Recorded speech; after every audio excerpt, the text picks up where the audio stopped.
Indeed, welcome back. Still your program, Russia 2018, with yours sincerely, Chris Obokwalo. When we left you, it was time for you to enjoy those memories, beautiful ones, coming from South Africa 2010. The only time an African country hosted the World Cup. And of course, those pictures came from FIFA TV.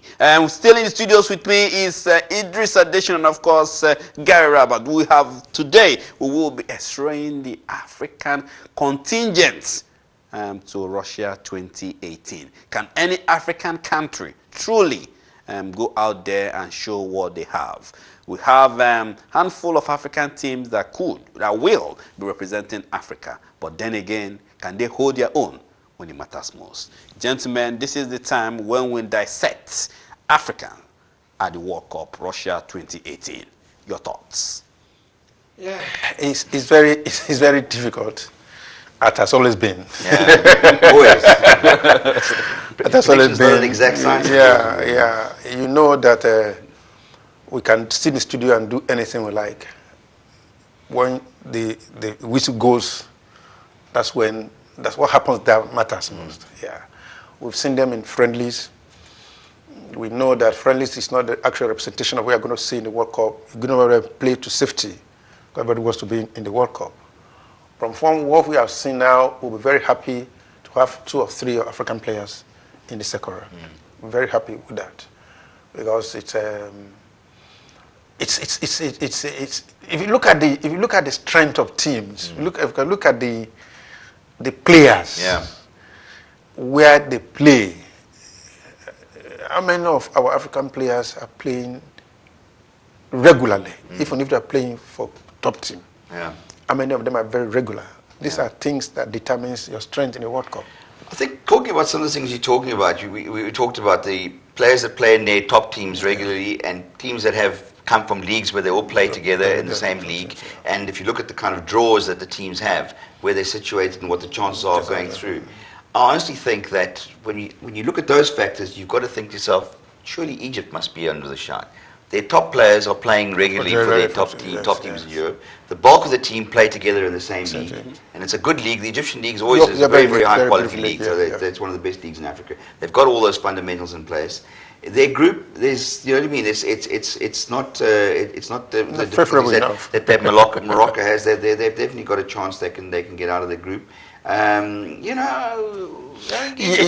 you look at the groups, you may say Nigeria belongs to a dead group, as people say, but in fairness, in seriousness, the team is explosive. The team is performing well. They are playing well. It's just that we need to focus. How are they arranged? How are they set up? The game against England, last time they played, the midfield was porous. And you know football is playing the midfield. If you don't have the ball, what do you do?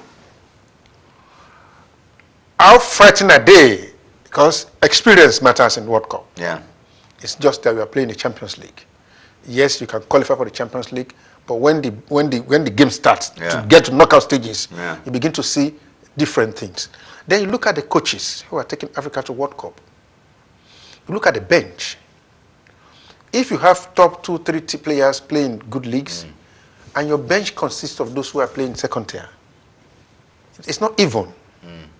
It's not even. That's a good point, actually. It's not even. You be able to replace, when your bench, you've got to replace like for like. You take a good player off, you've got to bring a good player on, basically, and you've got to have that depth in your squad. Because we all saw what cost Liverpool the Champions League.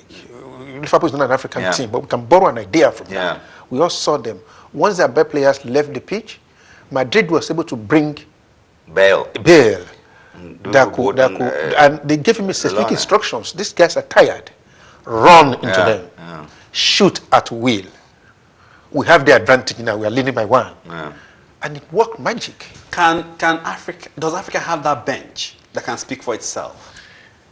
Again, I think this is where Egypt has an edge because of the fact that the rest of those players, apart from the top 2 or 3 that are playing, at the higher levels of the game in Europe, the rest of those teams, those players are playing either in Al Ahly or in Zamalek. So they're players that play with each other all the time, and they're playing at a very high. Their league is a very, very high standard, so they know each other very, very well. So what you've got is a couple of really good stars and then you've got And a it bulk of a blends, team that yeah. really knows each other, players that know each other well. So across that board, it's not like you're bringing on a player you never played with before or anything like that. So I think that what they've got is that a real strength in depth. If you begin to look at this team by team, let's see how they did when they were qualifying. Tunisia played a whole team without losing a single game. Yeah.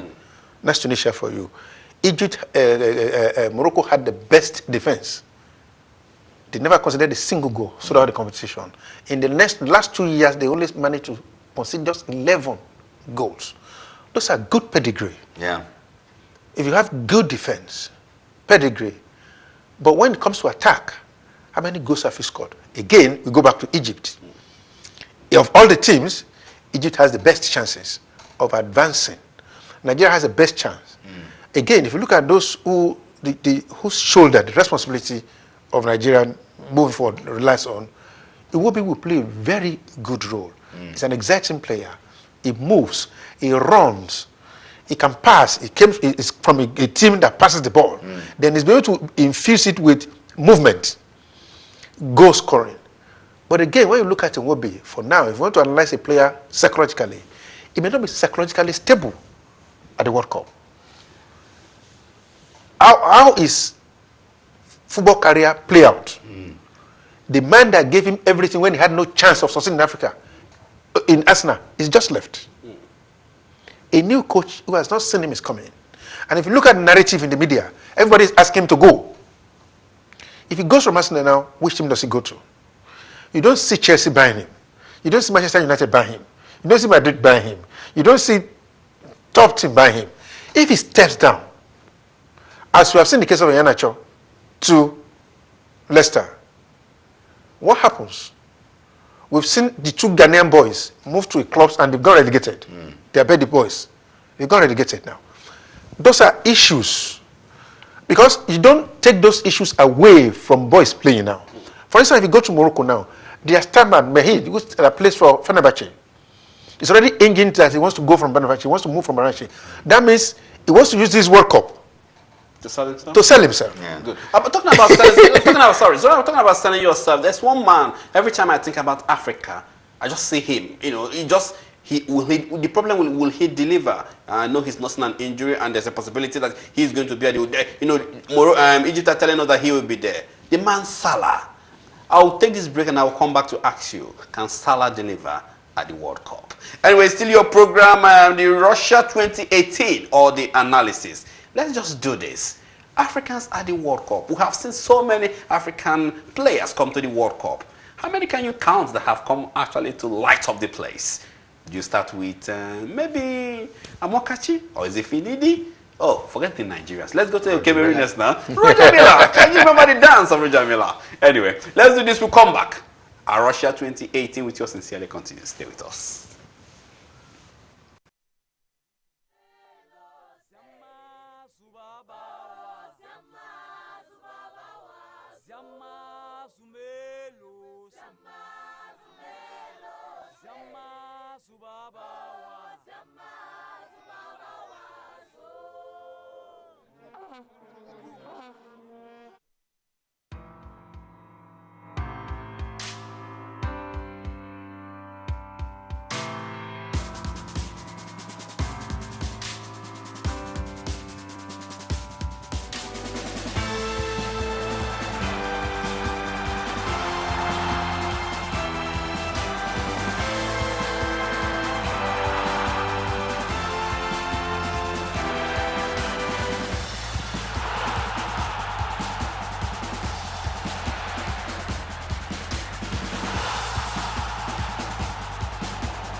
Indeed, welcome back. Still your program, Russia 2018, with yours sincerely, Chris Obukwelu. We've been x-raying all the African contingent countries, if you want to use that word, heading to Russia 2018.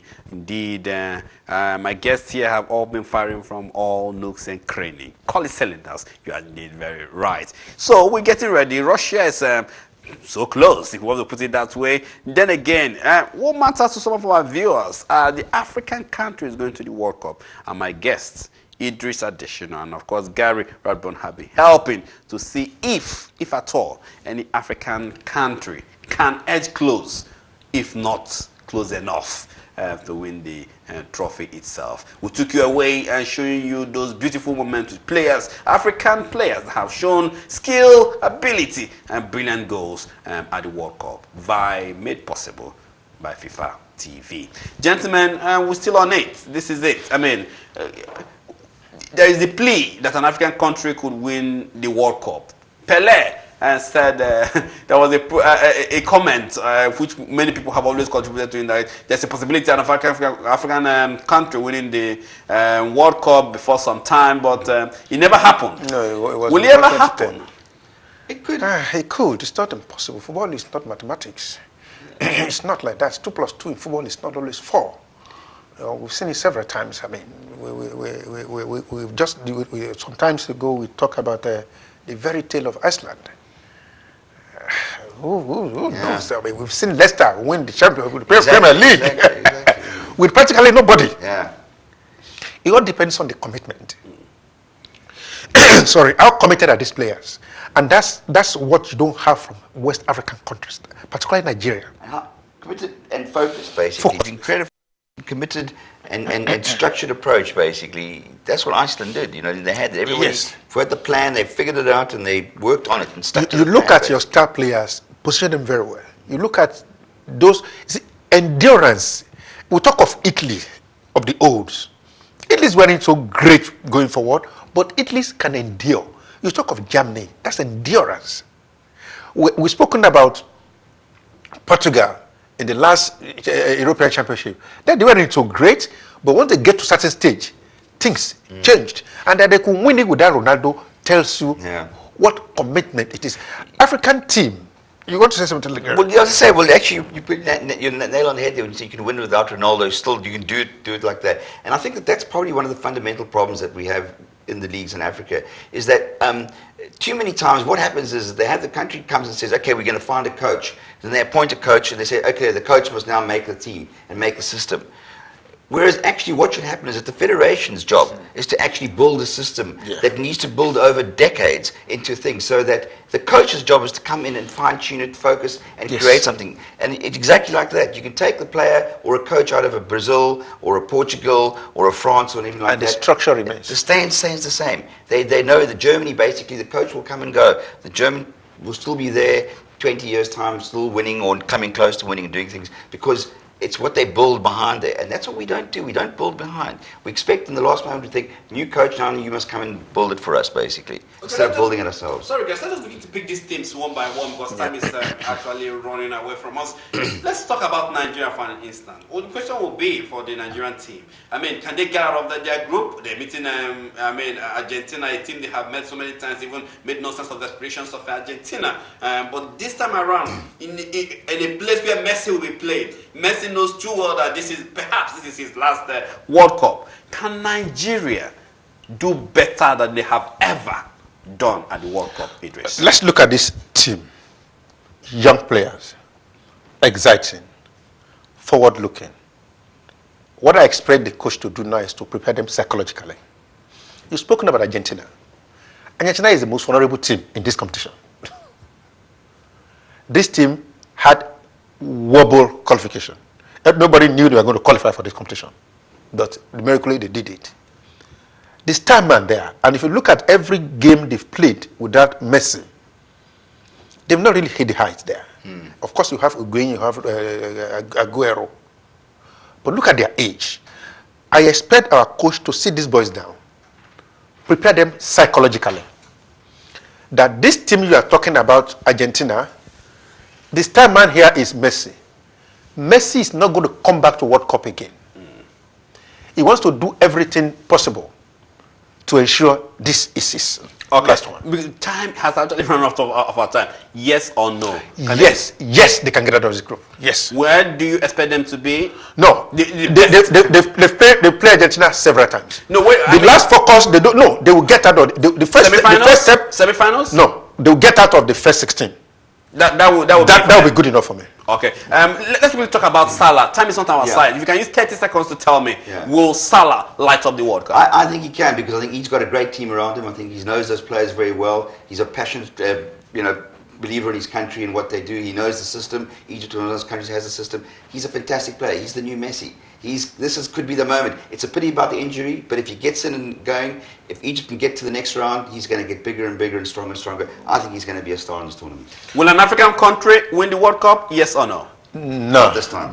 Not this time around. Not this time around. I thought you were going to say something different. Very big thank you to Gary and of course Idris for coming through. You guys have been the perfect gentlemen for the program. Anyway, we'll come your way again. That has been the show today. We'll be talking about an African contingent coming in here coming to Russia to show their ability. Unfortunately, my guest says not this time. That's the show. If you enjoyed the program, we will do it again. I haven't changed my name. I won't. And if that do, you'll be the first to know. Chris Obukwali is the name. So long, everybody. Bye now.